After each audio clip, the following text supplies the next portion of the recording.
Amados irmãos, a graça e a paz do Senhor Jesus. Amém. Vamos abrir o texto sagrado no Salmo de número 119, versículos 145 ao 152. Salmo de número 119,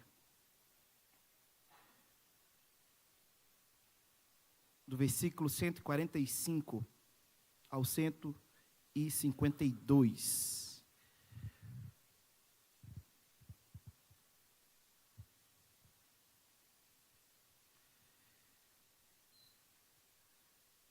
Diz assim o texto sagrado: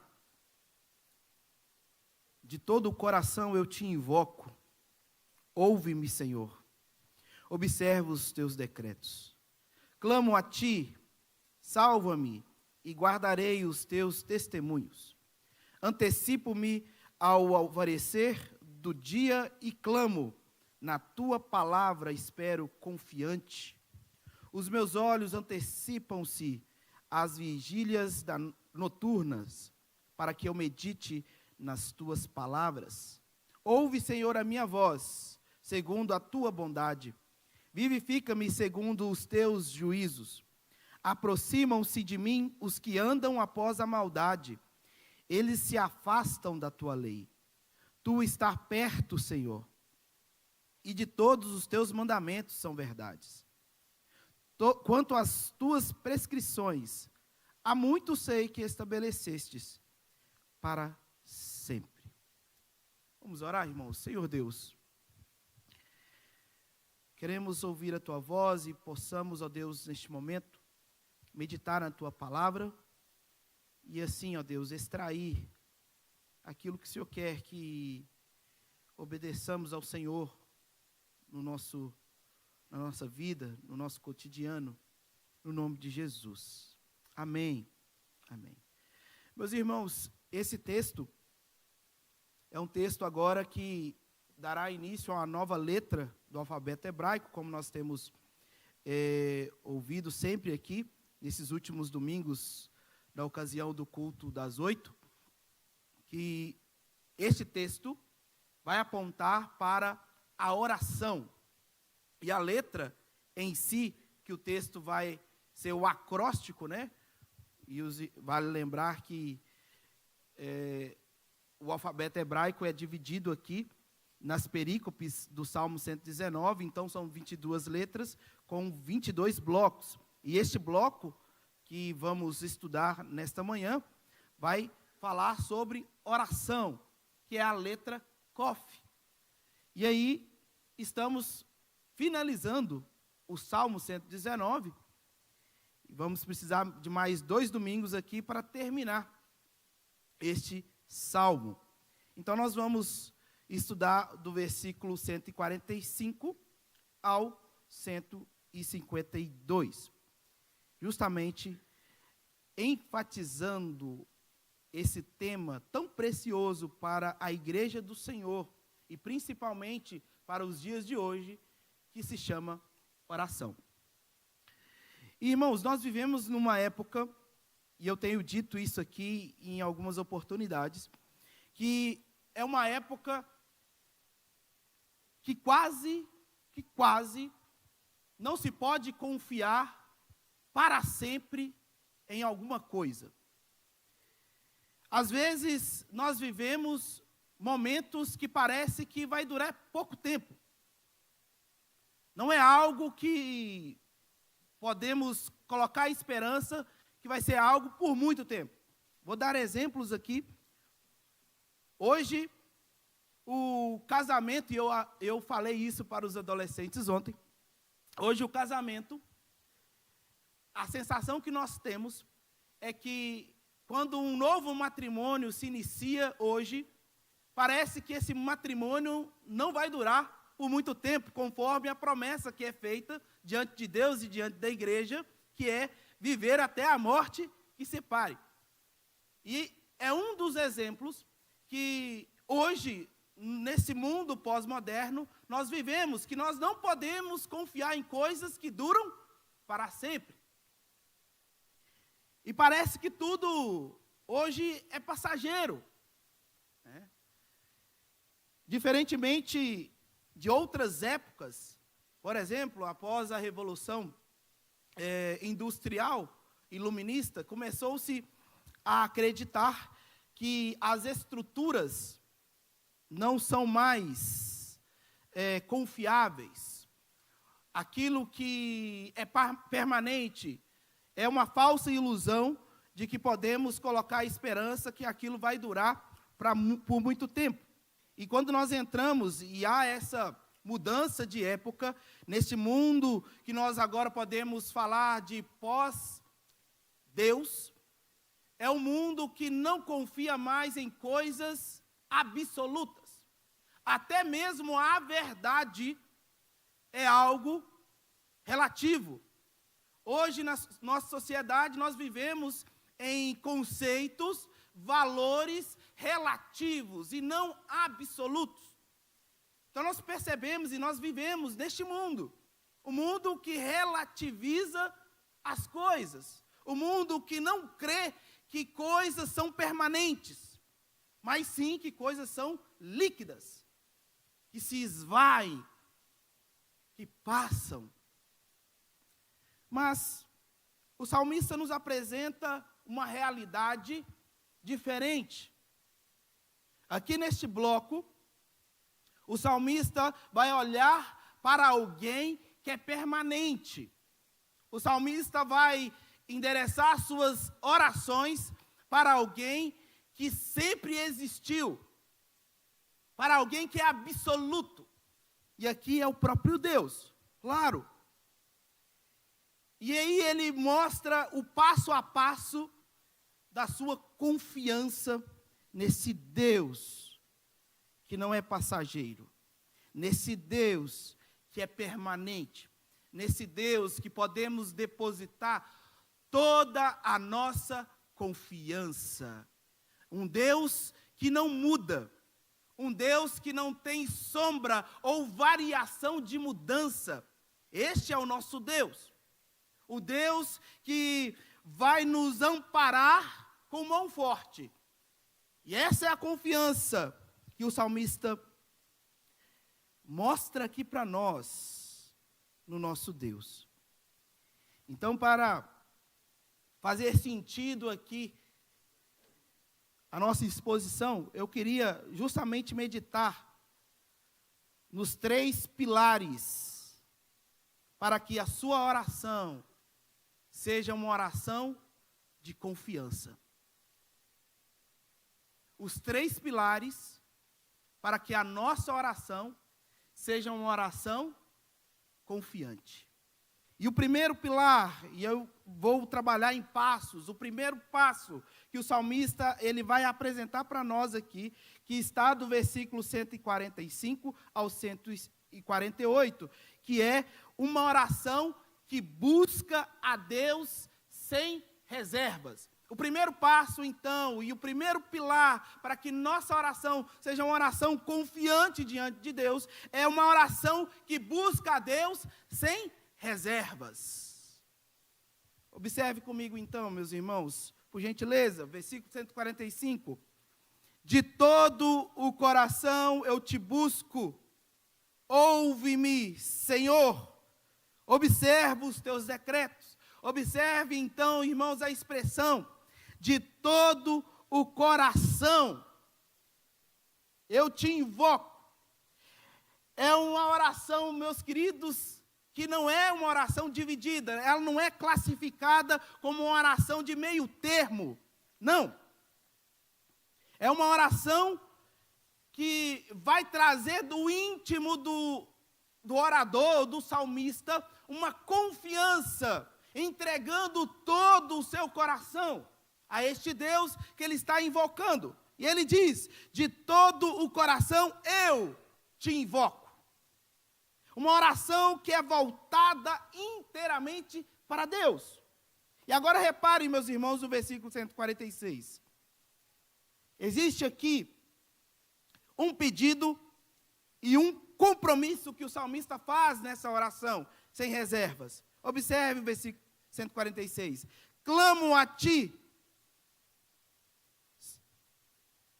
finalzinho do verso 146, e guardarei os teus testemunhos. Clamo a ti e salva-me. Repare que nas ordens da palavra, o salmista não está dizendo assim, olha, já guardei os teus decretos, Senhor, já estou com um check-in na minha lista de deveres que eu tenho que fazer, agora o Senhor é obrigado a me abençoar. Já estou tranquilo diante do Senhor, agora pode me abençoar. Estou esperando. Não é bem assim. Não é bem assim. Justamente pela ordem das palavras aqui, a gente percebe que ele primeiro, ele pede, Senhor, ouve-me. Senhor, salva-me. E só depois ele diz, e guardarei os seus decretos. Guardarei os seus testemunhos. Observarei os teus decretos. Ou seja, ele aqui está colocando o seu pedido como alvo da sua obediência. O pedido do salmista aqui não é uma troca de favores, mas sim o pedido como um alvo de obediência. Agora percebam, meus irmãos, que o versículo 147 vai mostrar para nós algo muito interessante quando nós nos colocamos diante de Deus e buscamos a Deus sem reservas. Observe então o versículo 147. Antecipo-me ao alvorecer do dia e clamo na tua palavra e espero confiante. Versículo 148. Os meus olhos antecipam-se às vigílias noturnas. Observe que o salmista repete essa palavra duas vezes, antecipo-me. E essa palavra é uma palavra muito importante aqui para o texto, pois essa palavra indica o seguinte, olha, eu vou me adiantar na oração. Eu vou me adiantar na leitura da palavra, na meditação da palavra. E é justamente o que o texto está dizendo, finalzinho do versículo 147, na tua palavra espero confiante. Só que eu me antecipo ao alvorecer, no verso 148, para que eu medite nas tuas palavras. Olha aquele que ele diz no início do verso, os meus olhos antecipam-se às vigílias da noite. Então existe, irmãos, um movimento, um interesse, uma motivação, uma disposição do orador, do salmista, do crente em antecipar para orar e para meditar nas Escrituras. Então o salmista, ele faz esse movimento priorizando as armas espirituais, que o apóstolo Paulo, lá em 1 Coríntios, vai dizer que as nossas armas espirituais são a oração e a palavra de Deus. E o salmista vai dizer assim, olha, nas vigílias noturnas, e aqui há de entender essas vigílias noturnas. Dentro da tradição, na verdade, da cultura hebraica, o tempo da noite era dividido em 3 turnos. Esses 3 turnos eram chamados de vigílias. E cada turno durava 4 horas. Aí começava o primeiro turno às 6 horas da noite e terminava às 6 horas da manhã. Então, nós tínhamos das 18 horas, no caso, às 22 horas, o primeiro turno. O segundo turno, das 22 horas a 2 horas, o segundo turno. E o terceiro turno, das 2 horas a 6 horas da manhã. E nós percebemos isso. Onde está isso na Bíblia, pastor? 18 às 22 horas, você vai encontrar em Lamentações, capítulo 2, versículo 19, onde vai dizer que a vigília inicial. Você vai encontrar o segundo turno, de 22 horas a 2 horas, em Juízes, capítulo 7, versículo 19, onde vai aparecer assim, vigília média. falando sobre a vigília que é entre a primeira e a última. E a última vigília das 2 horas da manhã às 6 horas da manhã, que está em Êxodo capítulo 14, versículo 24, mostrando o final de todos os turnos. E essas vigílias serviam para os sentinelas, os vigilantes, que se colocavam como vigias enquanto a cidade dormia. E assim o salmista está mostrando este contexto, que antes disso acontecer, antes desse trabalho todo, de estar durante a noite vigiando, ele se coloca em oração. Ele se antecipa. Por isso os verbos aqui no versículo 147, antecipa-me ao alvorecer, e no versículo 148, os meus olhos antecipam-se às vigílias da noite. Mas com qual objetivo, com qual propósito? Para orar e meditar na palavra do Senhor. Meus irmãos,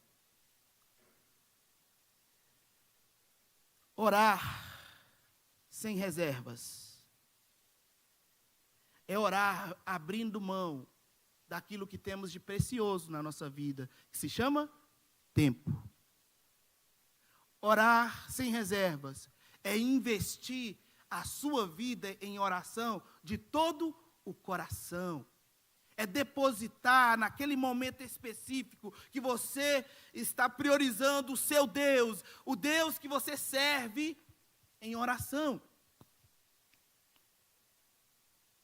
Mas isso nos leva a um segundo passo, que está no versículo 149, apenas o versículo 149.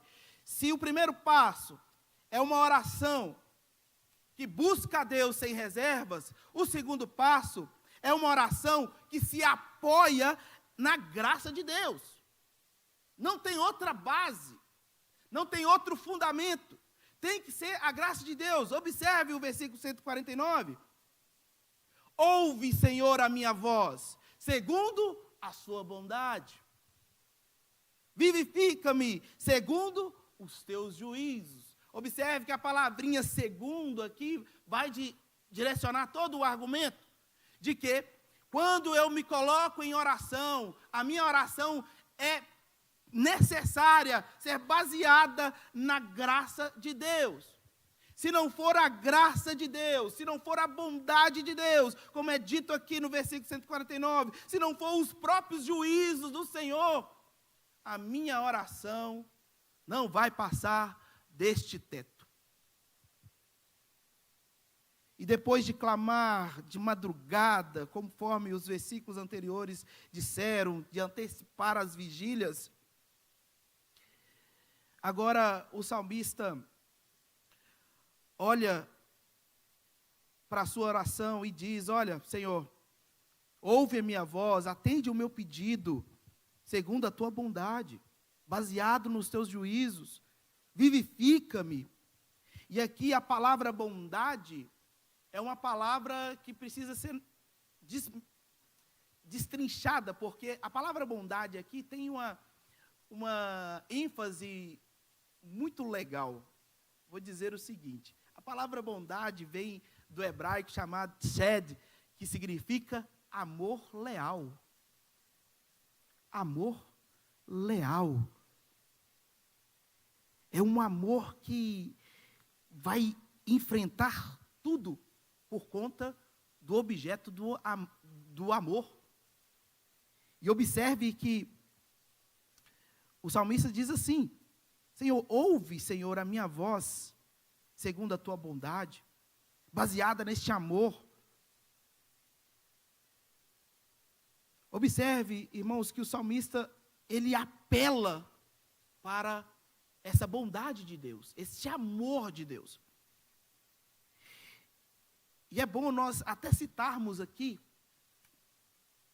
a própria vida de Jesus. O próprio Jesus, quando ele estava no jardim do Getsêmani, ou o jardim da prensa, o que ele foi fazer ali?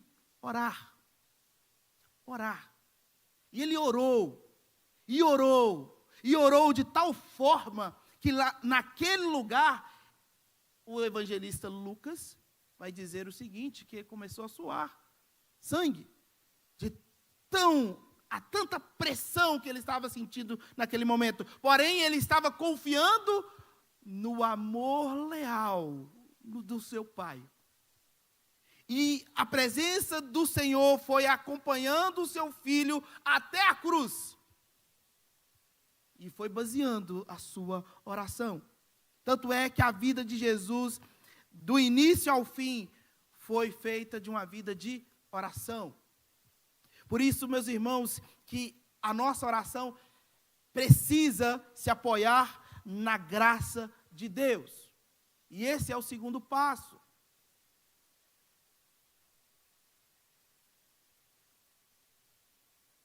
E não nos nossos méritos. Muitas vezes,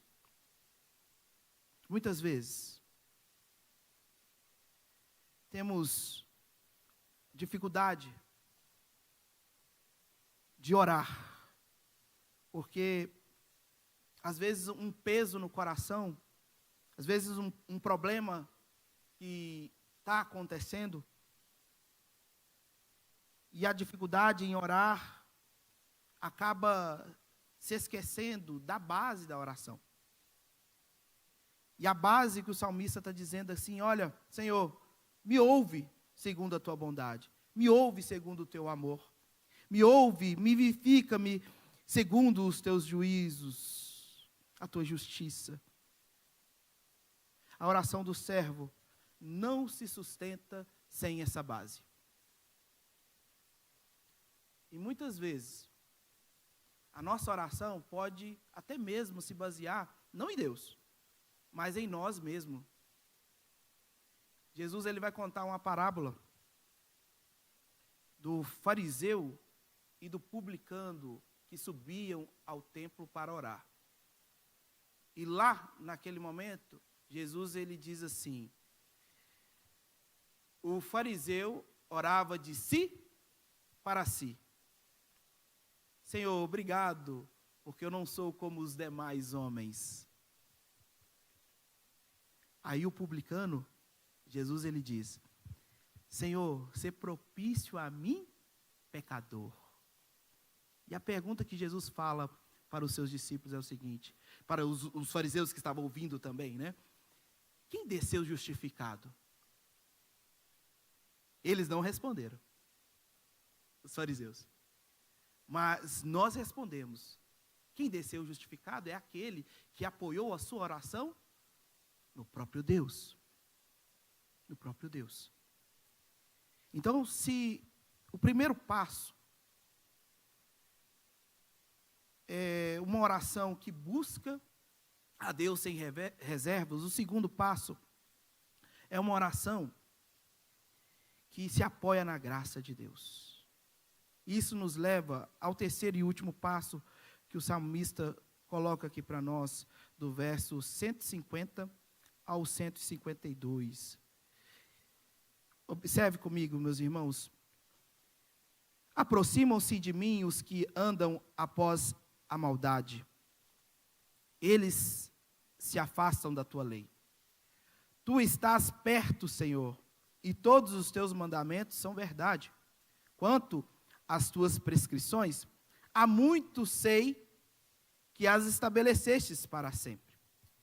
O terceiro passo que o salmista dá aqui, nestes 3 versos, é que a oração descansa em quem está perto dele, que é o próprio Deus. Então a oração descansa na proximidade de Deus e na permanência da palavra. Vamos recapitular. Primeiro passo, a oração é uma oração que busca a Deus sem reservas. Segundo passo, a oração é uma oração que se apoia na graça de Deus. E terceiro passo, a oração é uma oração que descansa na proximidade de Deus e na permanência de sua palavra. Porque os próprios versículos vão dizer o seguinte: aproximam-se os que andam após a maldade. Aproximam-se de quem? De mim. O salmista está dizendo assim, olha, Os meus adversários estão próximos. E o salmista está com medo. O salmista está começando a sentir a pressão. O que vai acontecer da minha vida? Os adversários estão próximos de mim. Aquelas pessoas que querem o mal estão aqui, na minha frente. Mas ele logo diz, no versículo 151, perto estás o Senhor. Se os adversários estão próximos, Deus está mais próximo ainda. Se os leões que te querem tragar estão próximos, o próprio Deus está do seu lado. Deus é aquele que se coloca ao lado de nós. Tanto é que, quando Jesus ele diz assim, eu vou, mas eu não vos deixarei órfãos. Eu vou para o Pai, mas enviarei um Consolador.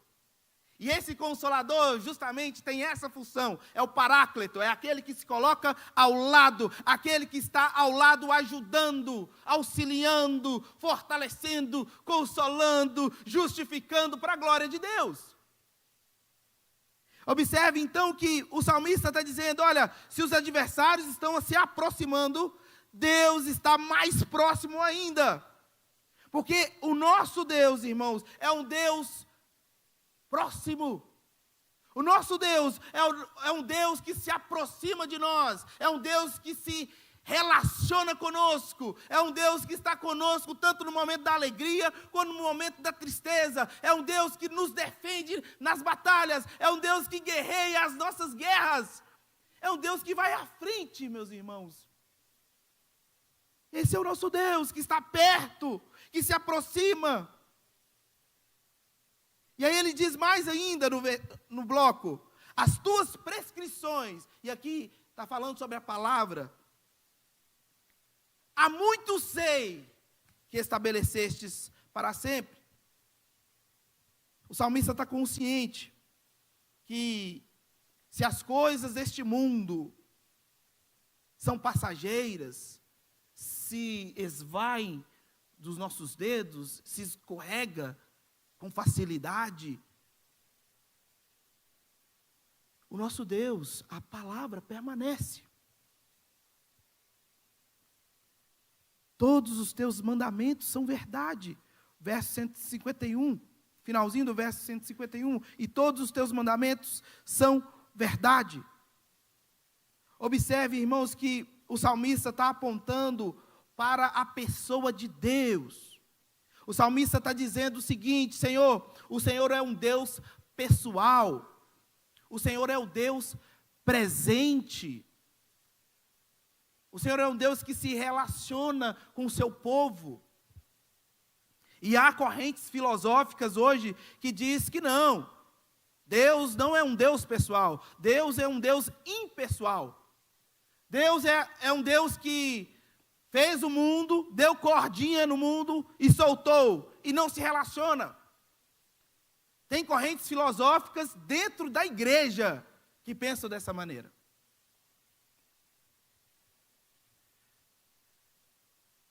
Porém, o salmista diz o contrário. O salmista diz que o nosso Deus é um Deus pessoal. Que até no momento das grandes dificuldades, o Senhor está ao lado, perto de nós.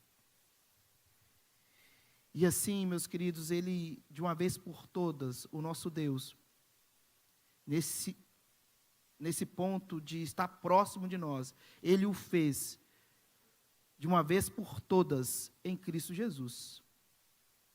Se aquilo que te separava de Deus, que se chama pecado, Jesus foi enviado para te aproximar do Senhor. Se a barreira da inimizade que existia entre nós e o nosso Deus foi derrubada por Jesus ao morrer na cruz do Calvário. Jesus é aquele que te aproximou do Senhor. te tirou das trevas, do lamaçal, do pecado, e te aproximou para a luz do seu amor.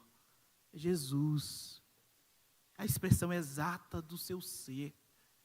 Jesus que é praticamente toda a plenitude da bondade e divindade de Deus.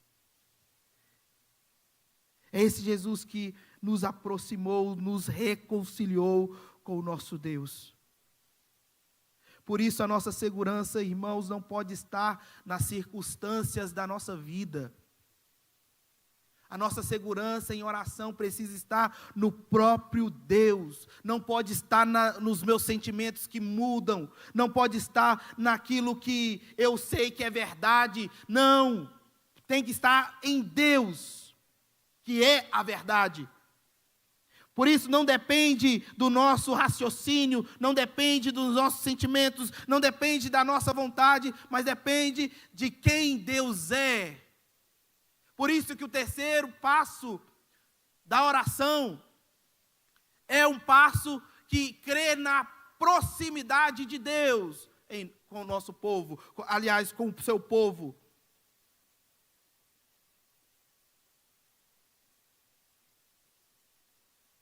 Para concluir,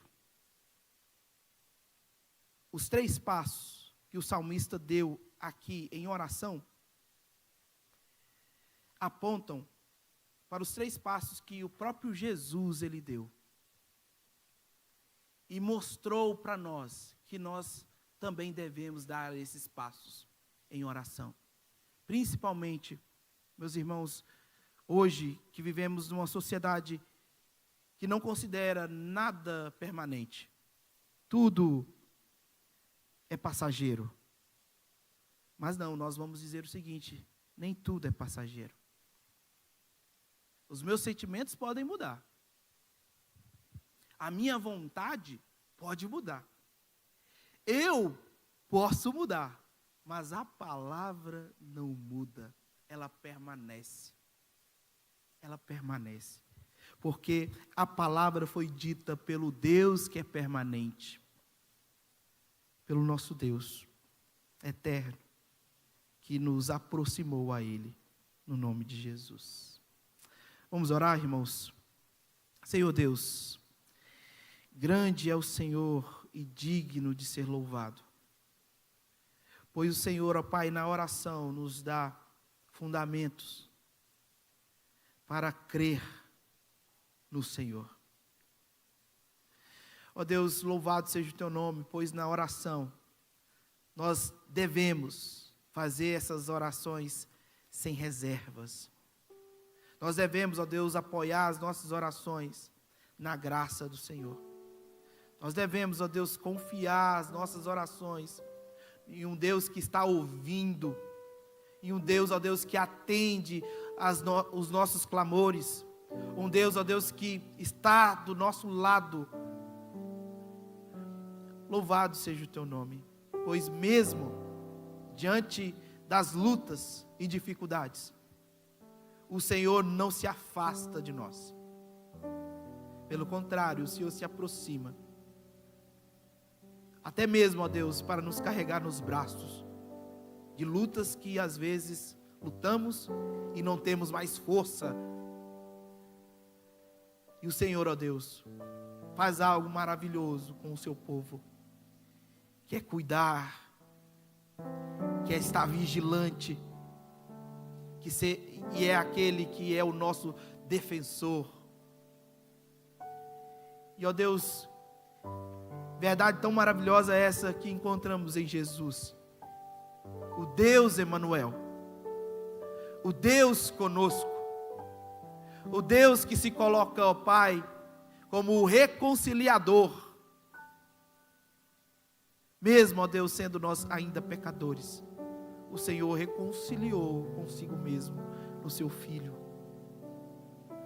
Louvado seja o teu nome, Pai. Pois o Senhor nos dá a graça de orar ao Senhor, no nome de Jesus. Amém, amém. Vamos colocar de pé, irmãos, receber a bênção.